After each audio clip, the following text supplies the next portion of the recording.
Hello बच्चों, जय हिंद साथियों। आज हम आपको बताएंगे बिना गलती अटल आवासीय विद्यालय चयन परीक्षा 2023 का फॉर्म कैसे भरें। जो भी नवोदय में जिन्हें लग रहा है कि हम फेल होने वाले हैं वो भी फॉर्म भर सकते हैं। उत्तर प्रदेश अटल आवासीय विद्यालय, क्योंकि उत्तर प्रदेश में अटल आवासीय विद्यालय जो कि 18 मंडलों में यहाँ संचालित किए जा रहे हैं और यहाँ पर हर एक यानी विद्यालय में 80 बच्चों का चयन होना है। तो ये आप सभी के लिए खुशखबरी है, सुनहरा मौका है। और फॉर्म को बिना गलती भर करके कैसे जमा करेंगे, इससे पहले आपको एक इंपॉर्टेंट बात बता दें जो बहुत ही जरूरी है। देखिए, अटल आवासीय जो परीक्षा होने वाली है विद्यालय की प्रवेश परीक्षा, वो 18 जून को होगी। लेकिन फॉर्म भरने की जो डेट है, लगातार फॉर्म भरे जा रहे हैं। अंतिम तारीख है 31 मई। 31 मई से पहले पहले आपको ये फॉर्म भरकर जमा करना है। फॉर्म आप देखिए जिला बेसिक शिक्षा कार्यालय से, श्रम विभाग के कार्यालय से, जिला पर जो होता है, या आप पता कर लीजिए जहां पर भी है, तो वहां से फॉर्म ला करके भर करके जमा कर दीजिएगा और अपनी तैयारी में लग जाइएगा। तैयारी कहां से करेंगे, तो हमारे चैनल को अभी सब्सक्राइब करें। लगातार यहां पर क्लास आने वाली है और घंटी के आल नोटिफिकेशन को जरूर दबाएं। आइए सबसे पहले इस फॉर्म को देख लेते हैं कैसे भरा जाएगा। स्टेप बाय स्टेप सब कुछ बताएंगे। एडमिट कार्ड और पूरा फॉर्म, यहाँ पर एक फोटो लगेगा पासपोर्ट साइज का। देखिए, आवेदन पत्र जमा करने की तिथि यहाँ पर ये नहीं पड़ी है, लेकिन आपको क्या है, सही जानकारी देनी है, सही सही भरना है। तो कक्षा 5 उस देखिए, छात्र छात्रा आवेदक का नाम जो कक्षा 5 उत्तीर्ण कर चुका है, जो भी फॉर्म भर रहा है कक्षा 5 पास कर चुका है वही भर पाएगा।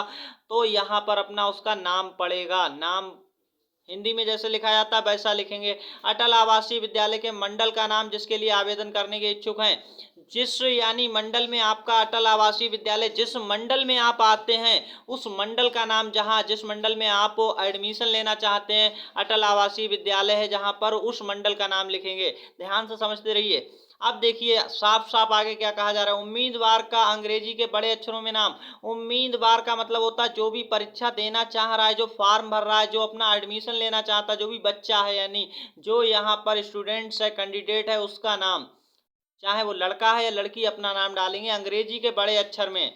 तो गलती नहीं करनी है। पिता का नाम अंग्रेजी के बड़े अक्षर में यहाँ पर डाल देंगे बिना गलती के। माता का नाम अंग्रेजी के बड़े अक्षर में। और देखिए, आपको अगर ये फॉर्म भर नहीं पा रहे हैं तो अपने किसी बड़े यानी लोग से भरवाएंगे, जो हेड मास्टर आपके हैं स्कूल के, या फिर कोई भी पढ़ा लिखा हो जो ठीक ठाक सही से भर सके, गलती ना करें। अपने पेरेंट्स का सहयोग लें। अभिभावक का नाम संबंध यदि हो, यदि कोई है तो, अगर आपका यदि कोई अभिभावक है, जैसे कि आपका कोई भी अभिभावक है, तो उसका नाम यहाँ पर डालेंगे। वो अभिभावक देखिए पिता भी हो सकता है, और पिता के ना होने की स्थिति में मामा, फूफा, बुआ जो भी हैं वो यहाँ पर डाल सकते हैं और उनका संबंध लिखेंगे। सही बात आपको समझ आ गई होगी। अभिभावक कोई भी हो सकता है जो आपको यानी आपको संरक्षण दे रहा है। नेक्स्ट यहाँ पर देखिए क्या है, एक एक चीज समझते रहिए। अभिभावक की जन्म तिथि अंकों में जन्म तिथि देखिए कैसे डालनी है। जैसे किसी की है 1 1 और यहाँ पर है 2012 ऐसे करके है, तो उसे एक एक नहीं लिखना है। 01 और 01, देखिए यहाँ पर 01 01 इस तरह से लिखेंगे, और फिर 20 और 12 इस तरह से भरेंगे। समझ आ रहा होगा, अच्छे से आपको समझ आ रहा होगा। एक और डेट ऑफ बर्थ लेकर आपको बता देते हैं। किसी का ऐसे है, मान लीजिए 10/5 और यहाँ पर देखिए 2011, तो उसे कैसे भरना है, पहले 1 फिर 0 और फिर यहाँ पर क्या बनाएंगे, फिर 0 और 5 बनाएंगे। ये नहीं खाली 5 बना दिया तो गड़बड़ हो जाएगा। और फिर 2, सभी कॉलम भरने हैं एक एक, ऐसे करके भरना होता है। समझ आ गया होगा आपको। अब आई होप कि आप समझ पाए होंगे। उम्मीदवार की जन्म तिथि, जो आपकी जन्म तिथि है उसे शब्दों में लिखेंगे। शब्दों में जैसे ऐसे लिखेंगे 10 मई, या जो भी है आपका, जैसे कि 10 जनवरी 2010 सन 2। देखिए, हम आप एक लिख कर ही बता देते हैं। 1 2 ऐसे है किसी की, मान लीजिए ये यहाँ पर हम केवल मानते हैं 1 2 2012, तो वो कैसे लिखेगा, तो यहाँ पर देखिए 1 फरवरी ऐसे करके लिखना है। गलती बिल्कुल नहीं करनी है, ध्यान से देखिए। 1 फरवरी इस तरह से लिखेंगे। समझ आ रहा है हिंदी में यानी शब्दों में, फरवरी। और आगे क्या हो गया, 2012 है तो ऐसे लिखेंगे सन 2012 पूरा लिखेंगे हिंदी में। समझ आ गया होगा। नेक्स्ट यहाँ पर देखिए उम्मीदवार वर्ग को चिन्हित करें। अगर देखिए आपके माता पिता श्रमिक हैं तभी फार्म पढ़ पाएगा, या आपके माता पिता की मृत्यु कोरोना काल में हो चुकी है। अगर श्रमिक है तो श्रमिक पर टिक करेंगे, और जिसके माता पिता की मृत्यु यहाँ पर देखिए कोरोना काल में हुई है तो यहाँ पर उन्हें अनाथ लिखना पड़ेगा। या फिर जो मुख्यमंत्री बाल सेवा योजना के अंतर्गत आते हैं तो वो यहाँ पर अनाथ वाले में ही भरेंगे, या फिर श्रमिक जिसके माता पिता जीवित हैं और श्रमिक हैं रजिस्टर्ड हैं वो श्रमिक भरेंगे। तो ये बात आपको समझ आ गई होगी। उम्मीदवार की श्रेणी चिन्हित करें। देखिए जो भी उम्मीदवार है यानी जो स्टूडेंट्स है, कैंडिडेट है, जो फॉर्म भर रहा है वो लड़का है, लड़की है, ट्रांसजेंडर। ट्रांसजेंडर जिसे कहते हैं यहाँ पर जो ना तो लड़का है ना ही लड़की, उसके लिए अगर कोई लड़की है तो लड़की भरेंगे, लड़की पर टिक कर देंगे। अगर मान लीजिए लड़का है तो लड़के पर टिक करेंगे। ये बात समझ आ गई होगी। इसके बाद है अनारक्षित हैं, अनुसूचित जाति हैं, अनुसूचित जनजाति हैं, पिछड़ा वर्ग हैं। देखिए यहाँ पर अगर आप जनरल के हैं तो इस वाले पर टिक करेंगे, जनरल हैं। अगर आप देखिए एससी हैं तो यहाँ पर टिक करेंगे, एसटी है तो यहाँ पर, और ओबीसी हैं तो यहाँ पर, और क्या करेंगे टिक लगा देंगे केवल ऐसे इस कॉलम में। समझ आ गया होगा क्योंकि चिन्ह बनाना है।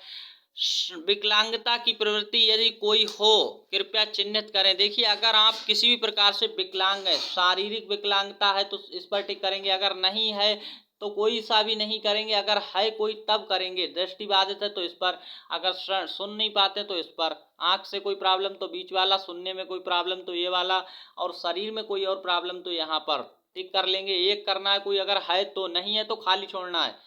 आगे आपको देखिए अपना क्या लिखना है, पहचान चिन्ह लिखना है। जैसे कि आपके किसी हाथ पर कोई तिल हो सकता है, कोई कट का निशान हो सकता है, कोई चोट का निशान, वो यहाँ पर लिख देना है कहाँ पर है पहचान चिन्ह में। राष्ट्रीयता आपकी क्या है, राष्ट्रीयता में देखिए क्या भरेंगे, भारतीय। क्या है आप, भारतीय भरा जाएगा। इसके बाद धर्म क्या है आपका, हिंदू, मुस्लिम, सिख, ईसाई, जो भी आपका धर्म है वो यहाँ पर भरेंगे। हिंदू, मुस्लिम, सिख, ईसाई, बौद्ध, जैन, कोई भी धर्म है वो भरेंगे। आगे आप यहाँ पर देखेंगे वर्तमान डाक का पता। आपका जो वर्तमान डाक पता है वो लिखेंगे, आपका डाक खाना कहाँ है, आपकी आवास संख्या क्या। अगर ये नहीं पता तो खाली छोड़िए। मोहल्ले और गांव का नाम, यहाँ पर गांव का नाम, यहाँ पर ब्लॉक का नाम, यहाँ पर थाने का नाम, यहाँ पर पोस्ट ऑफिस, यहाँ पर पिन कोड डालेंगे। और ये 6 अंकों का एक कोड होता है जिसे डालना जरूरी होता है। जनपद आपका कौन सा जिला है, मंडल कौन सा है ये डालेंगे। यहाँ पर मोबाइल नंबर और यहाँ पर ईमेल आईडी डालेंगे। ये ईमेल आईडी अपने मम्मी पापा की भी डलवा सकते हैं अगर आपकी नहीं है। और श्रमिक श्रेणी में आवेदन हेतु सूचना, तो देखिए यहाँ पर आपको श्रमिक आवेदक के माता पिता का पंजीकरण संख्या, जो जो पंजीकरण है आपके माता पिता का वो यहाँ पर डाला जाएगा पंजीकरण संख्या में। तो ये बात आपको समझ आ गई। अगला देखिए, किस तारीख को आप पंजीकृत हुए थे, आपके माता पिता ने किस तारीख को पंजीकरण कराया था, वो यहाँ पर तारीख पड़ेगी, तिथि। उम्मीदवार के विद्यालय का विवरण, जहां वह कक्षा 5 में पढ़ रहा है या पढ़ चुका है। देखिए आप सभी लोग पढ़कर पास भी हो चुके हैं कक्षा 5, तो आपको पढ़ चुका है विद्यालय, जिस विद्यालय से आप पढ़ चुके हैं उसका नाम पड़ेगा, फिर उसके ब्लॉक का नाम, विद्यालय के ब्लॉक का नाम, विद्यालय किस ब्लॉक में वो पड़ेगा, जनपद का नाम, विद्यालय किस जनपद में ये पड़ेगा।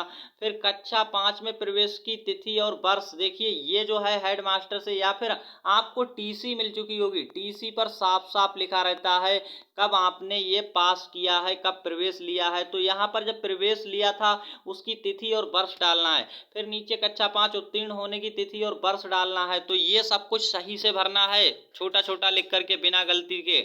फिर आगे आपसे क्या भरवाया जा रहा है ये समझ लीजिएगा। परीक्षा का माध्यम चिन्हित करें। अगर आप हिंदी में पेपर देखना चाहते हैं, हिंदी में पेपर देना चाहते हैं तो हिंदी पर टिक करेंगे। अगर आप इंग्लिश में देंगे तो इंग्लिश में पेपर मिलेगा। तो आप हिंदी वाला या इंग्लिश वाला कोई भी एक टिक कर सकते हैं जो आपको, जिसमें आपने कक्षा 5 पढ़ा है, हिंदी जानते हैं तो हिंदी में टिक करेंगे, पूरा पेपर हिंदी में लिखा हुआ। और अगर अंग्रेजी टिक कर देंगे तो अंग्रेजी मिलेगा। छात्र छात्रा किस जनपद के परीक्षा देना चाहता है चिन्हित करें। देखिए आप किस जनपद में परीक्षा देना चाहते हैं, ये जो फार्म है ये इन जिलों के लिए हमने अभी देखा था, लेकिन ये फार्म आपके अपने जिले से जब आप लाएंगे, जिस जिले में आप है तो उसी जिले का, यहाँ पर 4 जिले दिए होंगे। ये फार्म हमने डाउनलोड किया था तो इसलिए हमें ऐसा मिला है, लेकिन आप अपने जिले का फार्म लेंगे, दूसरा फार्म नहीं लेंगे, तो आपका जिला भी उसमें दिया होगा और आप अपने जिले को टिक करेंगे। समझ आ गया। आवेदक उम्मीदवार का हस्ताक्षर। देखिए आपको यहाँ पर अपना हस्ताक्षर करना है, साइन करना है। माता पिता घोषणा करेंगे। ये अभिभावक का घोषणा पत्र मैं प्रमाणित करता हूँ कि जिस स्कूल में मेरा बच्चा बाल्य अध्ययन किया है, कर रहा है, वह एक मान्यता प्राप्त स्कूल है, आवश्यकताओं के अनुसार पात्रता मानदंडों को पूरा करता है, प्रदान की गई सभी जानकारी गलत पाई जाती है तो अटल आवासीय विद्यालय प्रवेश के बाद भी मेरे वार्ड पाल्य की उम्मीदवारी किसी भी स्तर पर रद्द की जाएगी। ये घोषणा करती हूँ और भविष्य में मेरे द्वारा उपरोक्त डाटा सूचना कोई बदलाव अनुरोध नहीं किया जाएगा। और यहाँ पर माता या पिता के साइन होंगे, यदि अभिभावक है तो उसके हस्ताक्षर होंगे। बस ये आपका फॉर्म भर गया। लेकिन अभी ये आपको देखिए, जब आप फॉर्म जमा करने जाएंगे तब आपको ये रसीद मिल जाएगी, ये पावती। यहाँ पर इसमें आपको कुछ भी नहीं भरना है, इसमें आपको कुछ नहीं भरना है। ये आप ऐसे ही ले जाइए और आपको वहां पर मिल जाएगी रसीद। ये अब देखिए, प्रवेश पत्र भी भर कर देना है आपको। साथ ही साथ पत्र को बहुत ही आसानी से आप भर सकते हैं। क्या है, एक फोटो इस पर भी लगेगा। रोल नंबर यहाँ पर आपको नहीं भरना है, अपना नाम यहाँ पर भरेंगे, अपने माता पिता या अभिभावक का नाम भर देंगे, जन्म तिथि भर देंगे और परिवार उम्मीदवार का वर्ग क्या है, श्रमिक है या अनाथ है, वो यहाँ पर लिख देंगे। इन दो में से एक, अगर आप श्रमिक के बच्चे हैं तो श्रमिक लिखेंगे, आपका कोई नहीं अगर बच्चा कोरोना काल में किसी कारणवश हो गया ये सब, तो अनाथ लिखेंगे। उम्मीदवार की श्रेणी देखिए, आरक्षित, अनारक्षित, अनुसूचित जाति जो भी है वो यहाँ पर आपको टिक कर लेनी है। एक पर टिक मार देना जो भी आपकी हो, ये नहीं कि किसी पर मार दें। उम्मीदवार का लिंग लड़का है तो लड़का पर टिक करेंगे, लड़की है तो लड़की पर टिक करेंगे, और अगर लड़का लड़की एक भी नहीं तो ट्रांसजेंडर, वो यहाँ पर लिख दें या फिर टिक कर लें। ठीक है। सारी विकलांगता की प्रकृति यदि कोई है तो इनमें टिक करेंगे। जैसे ऊपर अभी हम बता रहे थे, पहचान चिन्ह इस पर भी लिखना है। कोई आपका शरीर में देखिए, जो पहचान चिन्ह ऊपर आप भरेंगे, ऊपर भरेंगे वही यहाँ पर भी भरना है, कोई गलती नहीं करनी। वही चिन्ह यहाँ पर भी, जैसे हाथ पर तिल है बाएं या दाएं में, तो यहाँ पर वही लाइन, ऊपर भी वही। अगर शरीर के किसी भी हिस्से में कोई भी निशान जो आप देना चाहते हैं वो लिखेंगे। मोबाइल नंबर यहाँ भरेंगे, यहाँ ईमेल आईडी, यहाँ परीक्षा की तिथि ये लोग खुद देंगे। परीक्षा की तिथि वैसे तो 18 जून फिक्स है, आपको पता ही है। और परीक्षा केंद्र का नाम और पता, इसे खाली छोड़ना, इसे खाली छोड़ देना इस लाइन को। ये आपको केवल यहाँ पर साइन कर लेने हैं। प्रवेश पत्र जारी करने वाले अधिकारी के हस्ताक्षर और मोहर यहाँ पर करके आपको बाद में दिया जाएगा। इसको कुछ भी नहीं करना, बस इतना काम करके आपको फॉर्म अपने उसी जिले में जमा कर देना जहाँ से आपने फॉर्म लिया था। आई होप कि आप समझ पाए होंगे फॉर्म कैसे भरना था बिना गलती के। और आप सब फटाफट 31 मई से पहले पहले अटल आवासीय का फॉर्म जरूर भर दें। और आपको अगर तैयारी करनी है शानदार, तो अभी हमारे इस चैनल को सब्सक्राइब कर लें, क्योंकि इसी पर आपको शानदार तैयारी कराई जाएगी। साथ ही साथ जो भी आगे प्रोसेस होगा उसमें भी आपको जानकारी मिलती रहे, तो बेल आइकन के ऑल नोटिफिकेशन को प्रेस करके दोस्तों के साथ शेयर करें। धन्यवाद।